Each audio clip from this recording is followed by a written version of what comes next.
자, 오늘 우리가 함께 할 말씀은 하나님의 사랑과 그리스도의 탄생이라고 하는 이 말씀 향기에 있는 말씀을 중심으로 해서 함께 하나님의 말씀을 묵상하고자 합니다. 요한일서 4장 16절입니다. 하나님이 우리를 사랑하시는 사랑을 우리가 알고 믿었노니 하나님은 사랑이시라. 사랑 안에 거하는 자는 하나님 안에 거하고 하나님도 그 안에 거하시느니라 라고 기록했습니다. 네. 이 사람은 자기를 사랑하고 자기 중심적으로 살아갑니다. 세상의 모든 것들이 정말 서로 사랑하고 서로 돕기고 서로 돕고 섬기면 정말 좋겠는데 그렇지 못한 이 모습을 우리는 볼 수가 있습니다. 그러나 성경은 말합니다. 하나님은 사랑이시라. 우리를 사랑하심으로 세상을 창조하고 또한 우리도 그 사랑 안에 거하기를 간절히 바라십니다. 그러기에 기독교, 그리스도교는 바로 사랑의 종교입니다. 누가 뭐라고 할지라도 사랑의 종교입니다. 그러나 이 예수 전당 불신 지옥 이와 같은 전도를 받을 때 정말 하나님은 사랑이 많은 분이시고 정말 기독교는 사랑의 종교인가 하는 그런 의문을 갖게 되기도 합니다. 하나님께서 사랑이시고 또 우리도 그런 사랑을 배우기 원하고 우리에게 그와 같은 사랑을 알려주시고자 성경을 주셨습니다.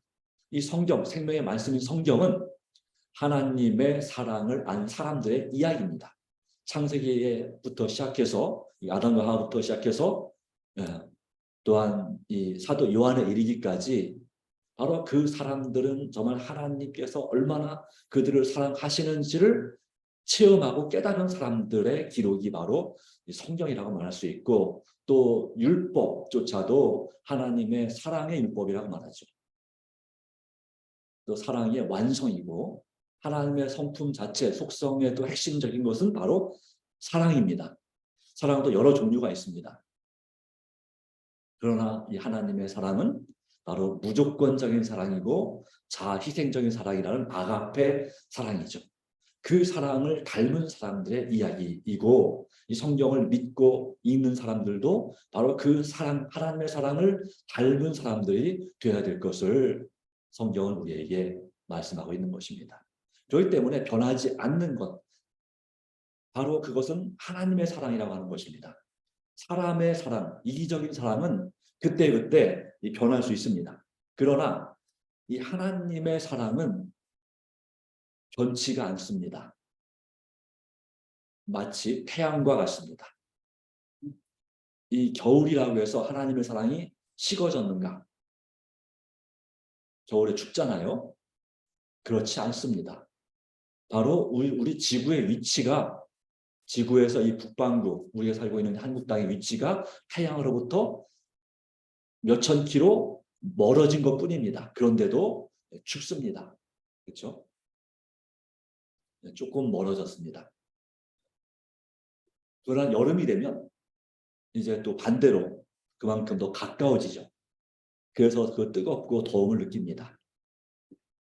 이 변치 않는 것, 사실은 하나님이 변한 것이 아니라 마저 태양이 변하지 않고 지구의 위치가 바뀐 것처럼 우리의 위치가 바뀌었기 때문에 하나님의 사랑에 대한 느낌이 다를 수 있다는 것이죠.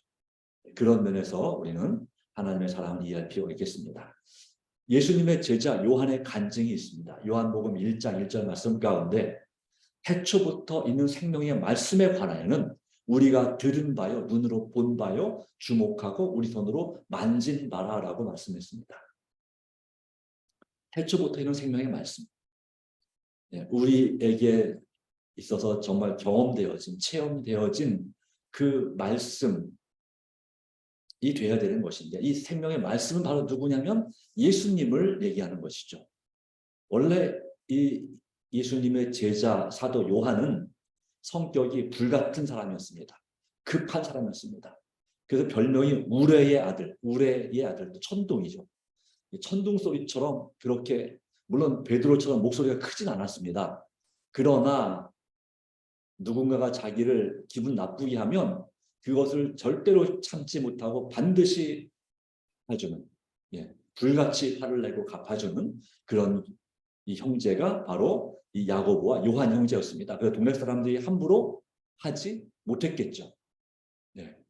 착할 때는 착하고 좋을 때는 좋은데 한번 화가 났다면 정말 감당할 수 없는 그런 성격의 소유자였습니다. 그런데 그런 이 사도 요한이 예수님을 만났습니다.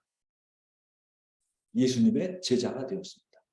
자기와 전혀 다른, 자기가 같지 않은 그런 품성의 모습을 보고 그런 깊은 감동을 받았고, 정말 예수님을 닮기 위해서 그분의 말씀 하나하나를 아주 새겨들었고 가슴에 담았고, 그분의 행동, 태도, 그 모습까지도 담고자 참 많이 애를 썼고, 할 수만 있으면 예수님과 함께 다니면서도 예수님 가장 옆자리에 있으려고 했습니다. 12 제자 중에 가장 젊은 제자가 누구였냐면 또한 사도 요한이기도 했습니다. 아마 그 다음이 아마 형 야고보쯤 됐겠죠. 근데 그런 이 성격의 사람, 야심 많은 이 사람, 그리고 그럴 수밖에 없는 것 중에 하나는 뭐냐면 그의 집이 어부 출신이지만 그래도 부자였습니다. 부잣집이었어요. 그러니까 다시 말하면 이 베드로와 안드레의 그 집안, 그 어부로서 일을 이렇게 고기 잡는 것은 좀 가난했습니다. 그래서 베드로와 안드레 형제끼리만 고기를 잡으러 갔어요. 당연히 배도 작았겠죠. 그런데 요한은 아버지와 그리고 누가 있었냐면 품꾼들이 있었습니다. 돈을 주고 일당을 주고서 고용해서 고기 잡으러 나가니까 배도 작은 배가 아니라 큰 배였겠죠. 그리고 이 요한 집안은 이 갈릴리에서 아주 유력한 집안이라서 어디까지 손이 다 있었냐면 예루살렘, 그 나라의 수도인 예루살렘에도 이 고위 관리, 제사장이나 또 바리새인 중에 아는 사람이 있었습니다. 그러니까 말하자면은 이 동네에 옛날로 말하는 지주, 또 유력한 그런 사람이죠. 마을 유지입니다. 유지. 아버지가 어쩌면 마을 촌장이었을지도 모르죠. 그 정도로 그렇게, 그래도 그 동네에서 딴 데서 몰라도 자기 동네에서만큼은 아주 말 그대로 말하자면 끝발이 있는 그러한 집안이었습니다. 동네에서 거의 제일 잘 살았다고 보시면 되겠죠. 그러니까 이 사람들은 그러니까 먹고 살기 힘들어서 어부를 한 게 아니고 더 많은 돈을 벌기 위해서 어부를 한 사람들이 바로 사도 야고보와 요한인 거죠. 그런데 어쨌든 그런 사람인데 그가 그 마음, 뭔가 채울 수 없는 간절함, 그 갈망, 구원에 대한 갈망과 또한 메시아에 대한 그 간절한 소망이 있어서 그는 일찌감치부터 이 사도 요한은 바로 침례 요한의 제자가 됐습니다. 회개하라 천국에 가까운이라는 그 말씀을 들을 때부터 그는 바로 제자가 됐습니다. 그러다가 예수님을 만났습니다. 세상 죄를 지고 가는 하나님의 어린 양이라는 이 침례 요한의 얘기를 듣고서 그가 예수님을 따라갔는데 그 두 첫 번째 제자가 바로 요한과 그 다음에 이 베드로의 동생인 안드레였습니다. 바로 이러한 이 요한, 그는 정말 하나님의 사랑에 깊은 감동을 받아서 그의 나중에는 별명이 우레의 아들이 아니라 사랑의 사도가 되었습니다. 이것은 무엇을 보여주냐? 이 세상에 어떤 누구도 어떤 성질이 급하고 못된 사람이라 할지라도 예수님을 제대로 만나면, 하나님의 사랑을 체험하면 변화될 수 있다는 사실을 우리에게 보여주고 있습니다. 바로 그 하나님의 사랑은 사도 요한에게 나타냈던 하나님의 사랑이나 지금 오늘 우리에게 임하시는 하나님의 사랑이나 똑같다고 하는 것입니다. 우리도 하나님은 정말 나를 사랑하시는 분이라는 사실을 깊이 깨달을 필요가 있습니다. 내 몸의 건강이 좋든 좋지 않든지 간에 상관없이 말입니다. 또한 내 삶이 평안하든지 아니면 평안하지 못하든지 간에 말입니다. 내 마음이 항상 기쁘든지 아니면 슬프든지 간에 우리 하나님의 사랑을 안다면 우리는 다시금 용기를 낼 수 있고 일어날 수 있습니다. 여러분, 무엇이 가장 중요한 교육일까요? 예. 한 대학 교수가 어린 뱃사공과 함께 조그만 배를 타고 이 강을 건너가고 있었습니다. 그런데 이 교수가 좀 자존심 있게 강한 또 콧대가 높은 교수였던 것 같아요. 이 어린 뱃사공 보니까 자네 학교는 나왔는가? 아, 집안이 가난해서요. 초등학교도 지금은 이제 초등학교죠. 옛날에는 하여튼 학교도 못 다녔습니다. 책은 읽었는가? 당연히 저 글자도 모릅니다. 근데 어떻게 책을 읽습니까? 수학 산수할 줄 아나? 수학? 아, 모릅니다. 또 문화. 그래도 정말 여러 가지 좋은 글들을 읽고 공부를 해야지 사람답게 산다네. 그래서 그런 수학이나 이 문학뿐만 아니라 물리학, 천문학, 뭐 이런 거, 고고학, 이런 것들까지 배워야지 진짜 훌륭한 사람이 되고 사람다운 사람이 된다네. 나를 보게. 그랬더니 이 배사공이 심통이 났어요. 그래가지고 어떻게 했냐면 배를 확 뒤집어 버렸어요. 그래서 그 물에 빠진 이 대학 교수가 문제는 대학 교수가 딴 건 다 배웠는데 뭘 못 배웠냐면 수영을 못 배웠어요. 그래가지고 막 살려달라고 막 허우적거릴 때에 던져주면서 이 어린 뱃사공이 말했다고 합니다. 교수님 수영학을 좀 배우셔야 되겠네요. 예. 예. 삶에 있어서 필요한 삶을 살아가는 정말 필요하고 유익한 그런 것들을 배우는 것은 필요하겠습니다. 그래서 사람들은 사람답게 사는 법을 위해서 세상에서 출세하고 잘 사는 법을 위해서 바로 그렇게 예, 이제 공부를 하려고 하고 특별히 우리 한국 사람들은 어떻게 되는지 남들에게 뒤처지지 않도록 우리 자녀들이 그래서 그렇게 많이 애를 쓰고 있는 것을 볼 수가 있습니다.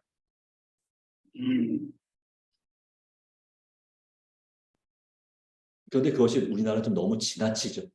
어렸을 때는 좀 마음껏 놀게 해줘야 되는데 애들이 공부하느라고 막 피곤에 지쳐서 이 어른들보다 더 늦게 집에 옵니다. 그렇죠? 그런 경우가 참 많이 있습니다. 지금 아이들은 참 불쌍한 겁니다. 한 50대 이후에 50대 이상 되신 분들의 그 당시에는 그래도 그때는 학원도 들어가고 또 뭐 학원 갈 새도 없이 밖에서 놀고 또 부모님 돕고 하는 그런 것들이 훨씬 더 좋았던 기억이 있는데 지금 이 시대 30대 40대 그 이하의 그 나이를 가진 그런 가족들은 정말 학원 다니라 학교 학원 집 다니느라 너무 바쁘게 살았습니다. 자, 그런데 그것이 정말 좋은 교육일까? 세상의 교육이 모든 것이 정말 좋은 것일까? 가장 중요한 교육은 무엇일까라고 할 때에 죽을 수밖에 없는 인생이 죽지 않고 영원히 사는 법을 배우는 것이 바로 가장 좋은 교육이라고 하는 것입니다. 가장 중요한 교육은 바로 죽음보다 더 강한 사랑으로 우리를 사랑하신 그 하나님의 그 우리를 향하신 그 교육, 사랑의 교육을 받는 것입니다. 죽을 수밖에 없는 인생이 죽지 않고 영원히 사는 법. 이 세상에 몇십 년의 세월로 만족하지 않고 100년 남짓 세월로 만족하지 않고 영원한 영생의 시간에 비하면 이 100년은 정말 아무것도 아닐 텐데요. 네, 바로 정말 행복하게 불행이 아니라 행복하게 사는 방법을 배우는 교육이 가장 중요한 교육이다. 그 교육은 바로 무엇입니까? 신앙교육입니다. 하나님을 믿는 교육, 바로 신학이기도 합니다. 신학 또는 신앙, 하나님을 아는 것입니다. 하나님을 알을 통해서 우리 인생을 아는 것입니다. 만물의 이치를 깨닫고 배우는 것, 그거 중요합니다. 그러나 그 만물의 이치 가운데서 우리는 우리 자신을 알고 세상을 알고 하나님을 알고 그 가운데서 인류를 향한 하나님의 사랑을 발견해야 되는 것입니다. 그것이 필요합니다. 바로 하나님의 사랑은 죽음보다 더 강하다. 그래서 하나님께서는 죄는 죽음처럼 미워하지만 죄인은 죽음보다 더 사랑하신다. 그렇기 때문에 하나님께서 세상을 이처럼 사랑하사 누굴 주셨습니까? 예수님을 보내주셨습니다. 요한복음 5장 39절 말씀 가운데 같이 읽겠습니다. 너희가 성경에서 영생을 얻는 줄 생각하고 성경을 상고하거니와 이 성경이 곧 내게 대하여 증거하는 것이로다. 성경을 연구하는 목적, 이유가 뭐라고요?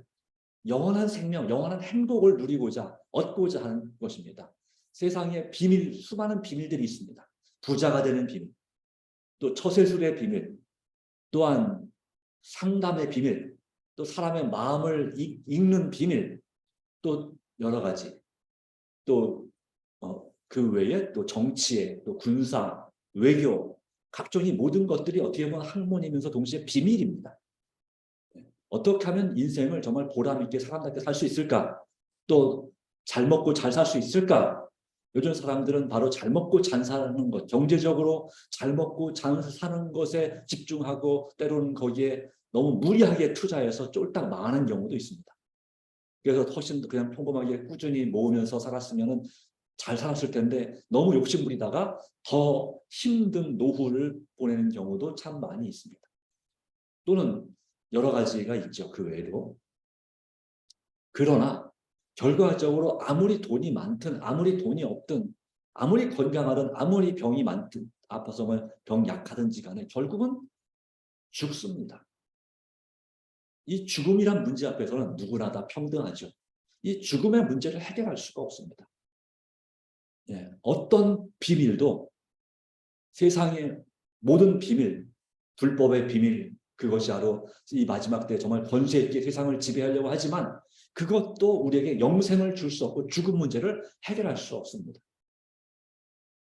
그리고 이 세상에 살아가는 동안에 정말 행복하게 그리고 보람 있게 의미 있게 살게도 하지 못합니다. 서로를 도우면서 서로 사랑하면서 정말 하나님께 영광을 돌리는 그런 삶, 세상을 더 밝게 만들고 아름답게 만들고 따뜻하게 만드는 또 시원하게 만드는 유쾌하게 만드는 그런 삶을 사는 것이 하나님께 주신 목적인데 그것을 제대로 이루는 사람들이 별로 없습니다. 심지어 자신의 인생조차도 정말 행복하고 즐거운 인생 1년 내내 또는 하루 종일 일주일 내내 그렇게 사는 경우가 여러분 얼마나 있을까요? 하나님을 아는 사람이든 모르는 사람이든 특별히 하나님 모르는 사람인 경우에 얼마나 행복할까요? 때때로는 우리가 종종 뉴스에서나 아니면 이런 여행 갔을 때 정말 우리보다 훨씬 부럽게 그렇게 여행하고 그렇게 사는 사람들 참 많이 봅니다. 그러나 이 모든 것에 대해서 언젠가는 반드시 뭐가 있다고요? 계산할 때가 있습니다. 그리고 아무리 이렇게 정말 힘이 있고 능력이 있고 대단해 보여도 화무 11홍이라고 했고 꽃이 많이 가야 며칠 못 간다는 얘기죠. 또 권불 10년, 이 권세, 좀 하늘을 찌를 듯한 권세도 10년을 넘기기가 어렵다라고 말했습니다. 또한 부자도 3대를 못 간다. 이런 것도 있죠. 또 일장춘몽, 아니 봄에 꾸는 좀 긴 낮잠 같은 그런 꿈과 같은 깨면 아무것도 아닌 바로 그런 것이 바로 인생이다라고 말하고 있습니다. 그러기에 우리는 성경에서 영생을 발견해야 됩니다. 영원히 행복한 삶. 바로 그 비밀이 어디에 들어있다? 성경 말씀 가운데 있다고 하는 것입니다. 생명의 말씀이 성경 가운데 있습니다. 근데 그 성경 영생을 얻는 줄 생각하고 성경 연구하는데 그 영생이 누구에게 있습니까? 내게 대하여 증거하는 것입니다. 바로 예수님을 통해서 우리에게 영생이 바로 인류가 잃어버렸던 그 영생이 예수님을 통해서 우리에게 주어지는 것입니다. 이것이 바로 하나님의 사랑입니다. 요한복음 13장 16절 말씀 가운데 하나님께서 우리를 정말 사랑하셔서 예수님을 믿는 자마다 독생자를 주셨습니다. 예수님께서 이 땅에 사람으로 탄생하게 하셨습니다. 그를 믿는 자마다 멸망치 않고 영생을 얻게 하려 하심이라고 말씀했습니다. 그런데 문제는 뭐라고요? 영생을 얻기 위하여 내게 오기를 원하지 아니하는도다. 그냥 예수님을 쉽게 믿으려고 합니다. 그러나 정말 예수님의 말씀을 들으려고 하지 않습니다. 적당한 거리를 유지하는 것이죠. 누구처럼요? 다른 유다처럼. 정말 완전히 헌신해서 목숨 걸고 내 모든 것을 다 포기하는 그런 각오로 우선순위를 예수님께 두고서 영생을 얻고자 예수님을 정말 믿음으로 따라가고 믿음으로 순종하려고 하지를 않는다고 하는 것입니다. 그것이 문제입니다. 그리고 사람은 잘못을 범하면 두려워 떨게 마련이죠. 최초의 사람인 아담과 하와도 마찬가지였습니다. 선악과를 따먹게 됐을 때, 하나님의 말씀을 어겼을 때, 하나님의 그 사랑의 하나님의 음성이 들릴 때 그들은 두려워서 숨었습니다. 그런데 그 숨은 아담을 누가 찾아오셨어요? 하나님이 찾아오셨어요. 하나님 찾아오셨어요. 네. 그렇습니다. 어떤 아이가 오물에 더러운 먹을 수 없어서 폐쇄된 우물에 놀다가 빠졌습니다. 그랬더니 한 사람이 지나가면서 딱 쳐다보더니 네 자신을 알아라. 거기 빠질 줄 몰랐느냐 하고 이렇게 하고 지나갔어요. 또 한 사람이 딱 보더니 인과응보로다 그러면서 그냥 어쩔 수 없는 거예요. 할 수 없어. 그러고 지나갔어요. 또 한 사람은 네가 전생에 죄를 참 많이 지었나 보다. 평생에 죄를 많이 지었나 보구나. 업을 많이 쌓았나 보구나.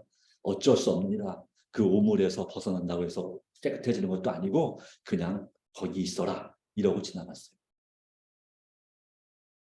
그런데 이 한 사람은 딱 쳐다보더니 얘가 여기 계속 있다가는 결국 힘이 빠져서 그 오물 속에서 더러운 우물 속에서 빠져 죽을 줄 알고 그 위험을 무릅쓰고 그 우물 속으로 내려가서 그 아이를 잡아 끌어서 어깨에 메고 밖으로 빠져나왔습니다.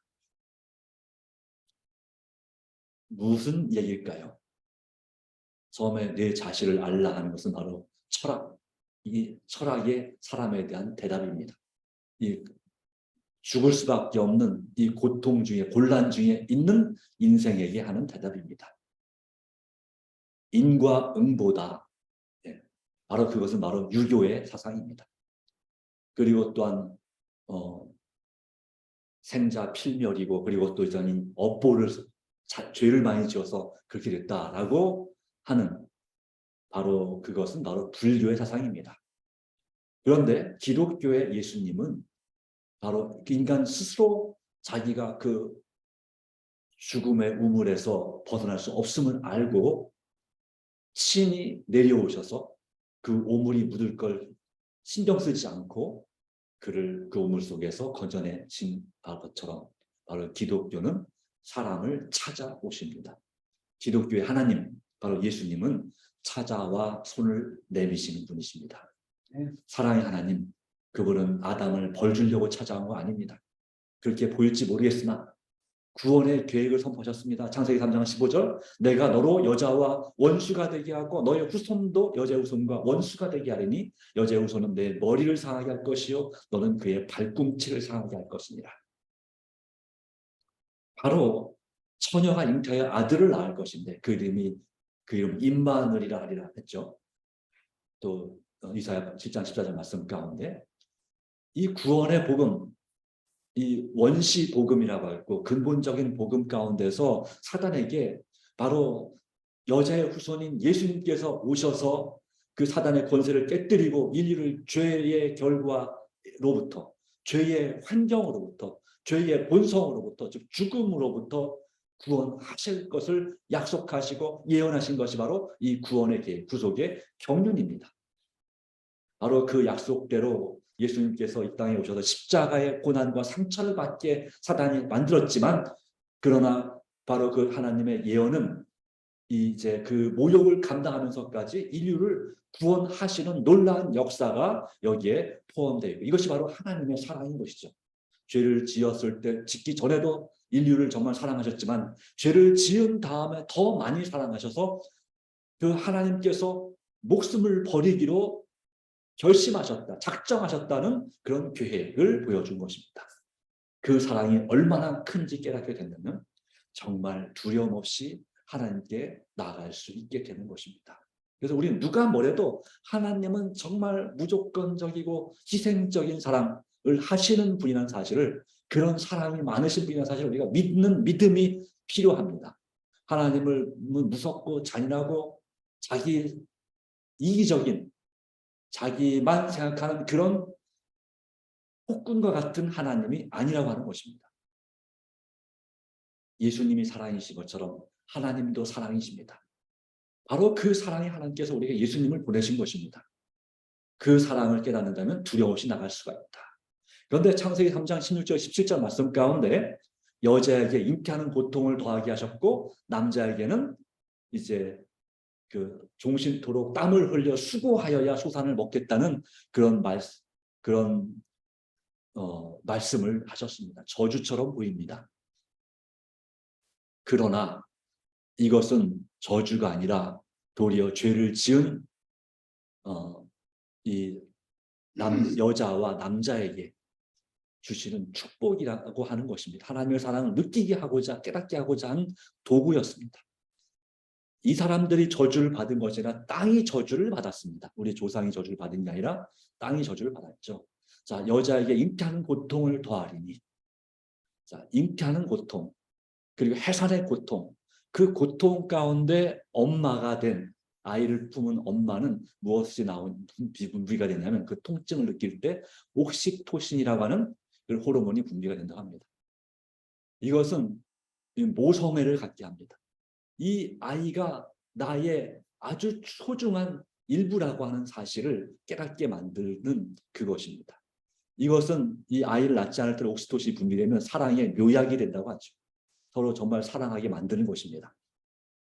그래서 이 고통 가운데서 하나님께서 인류를 구원하기 위해서 얼마나 큰 고통을 치르실지, 환난과 핍박을 겪으실지를 깨닫게 하고자 잉태하는 고통을 더하셨다라고 볼 수 있습니다.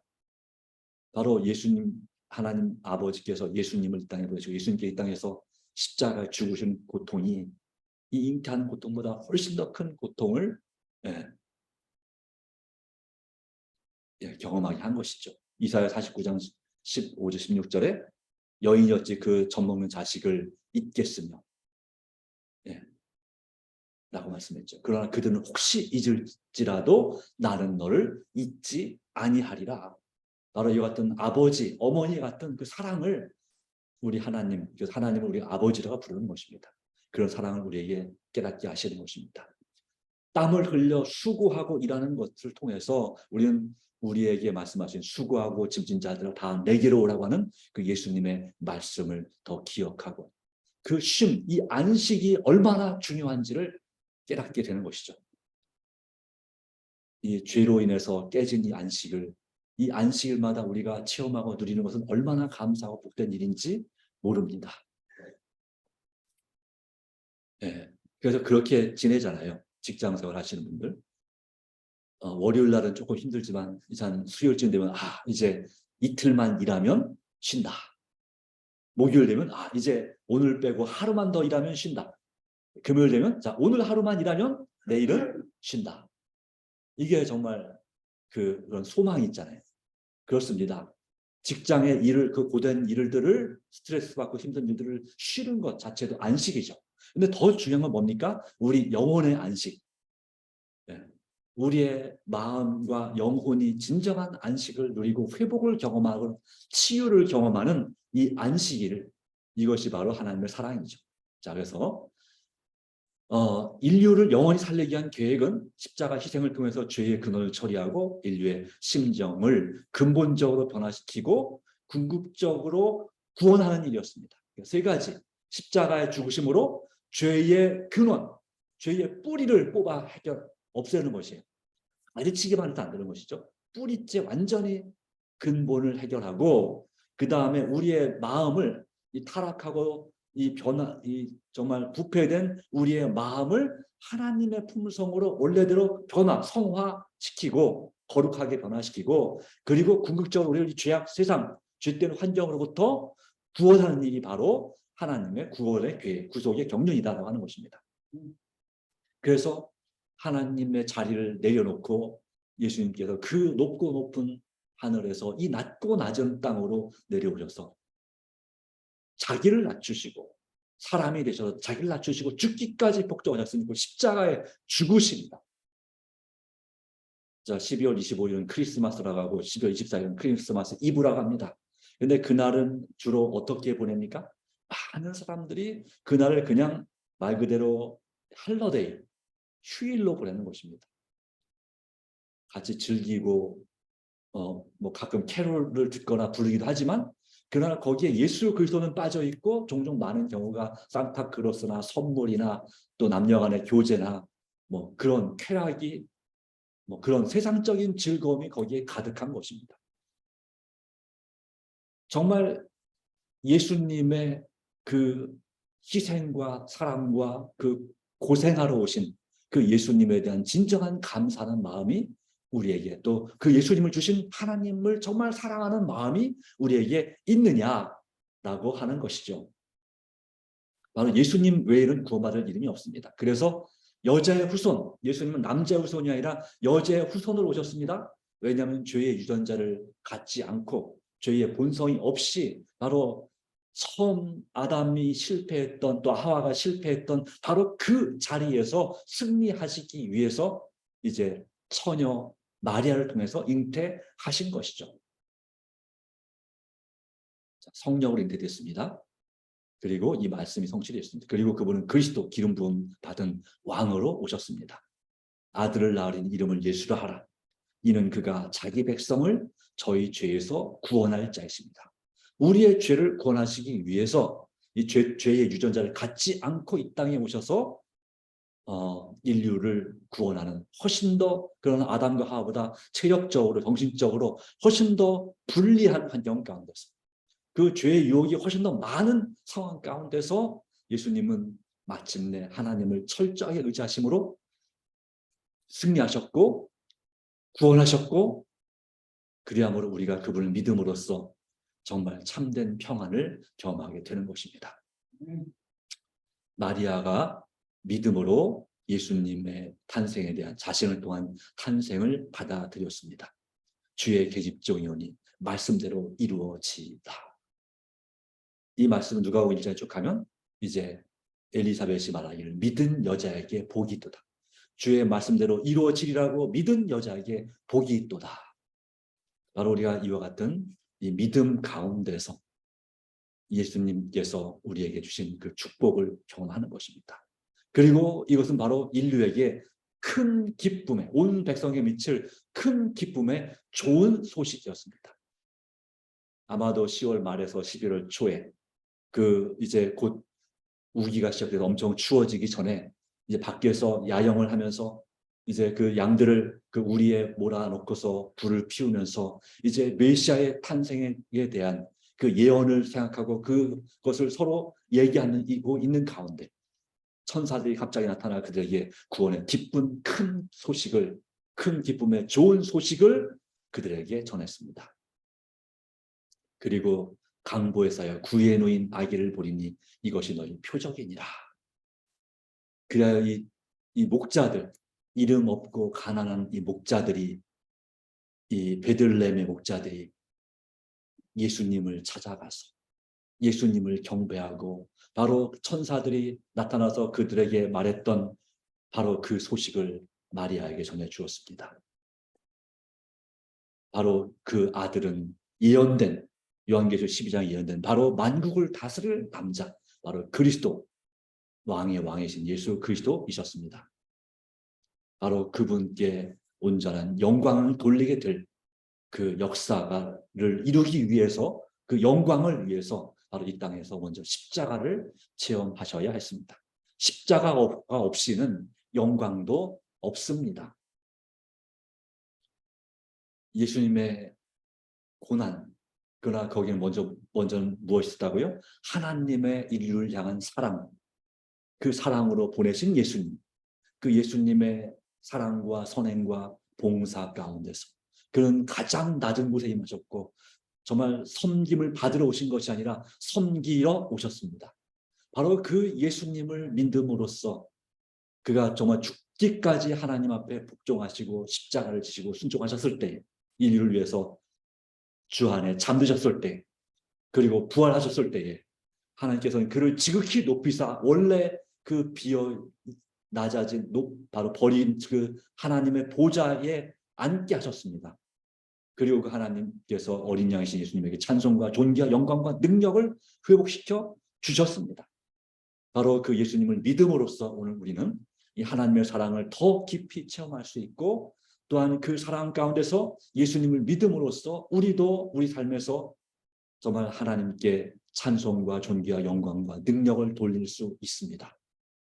또 우리가 이 찬양을 그냥 이 땅에서만 하는 것이 아니라 천국에 가서, 주님 이제 이 초림의 소식은 우리에게 뭘 보여줍니까? 재림을 알려주고 있습니다.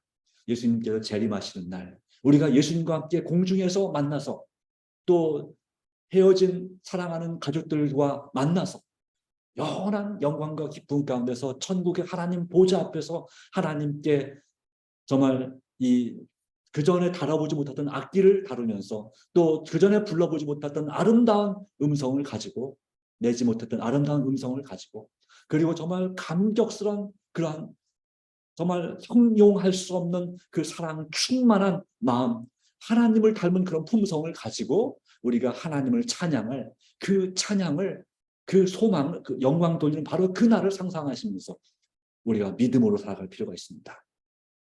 바로 그 일을 위해서 뭐라고요? 십자가 없이는 영광도 없습니다. 고난이 없이는 기쁨도 없습니다. 고진감래 아시죠?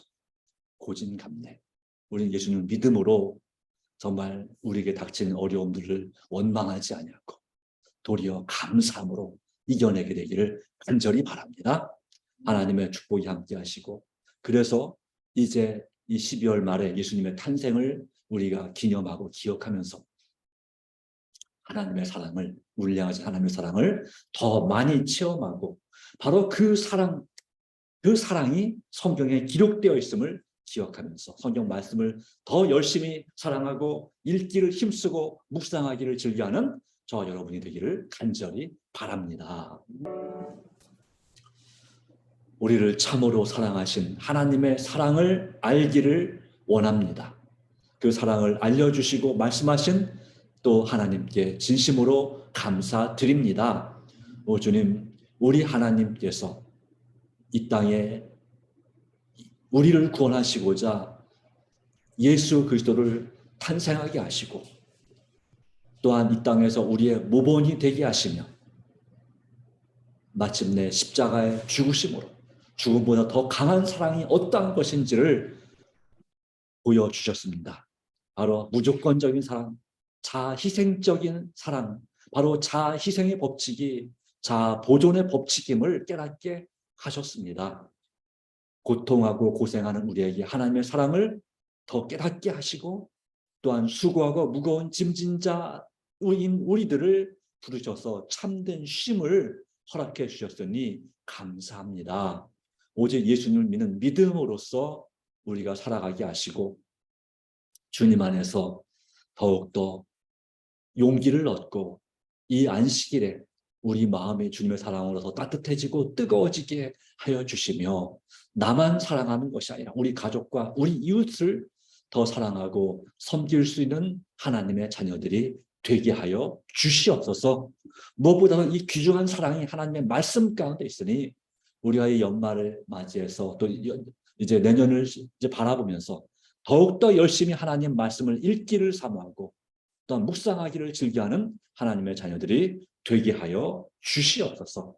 주님의 선하심과 인자하심을 온전히 함께 하시는 믿사오며 우리를 죽도록 사랑하신 예수님의 이름으로 간절히 기도드리옵나이다. 아멘.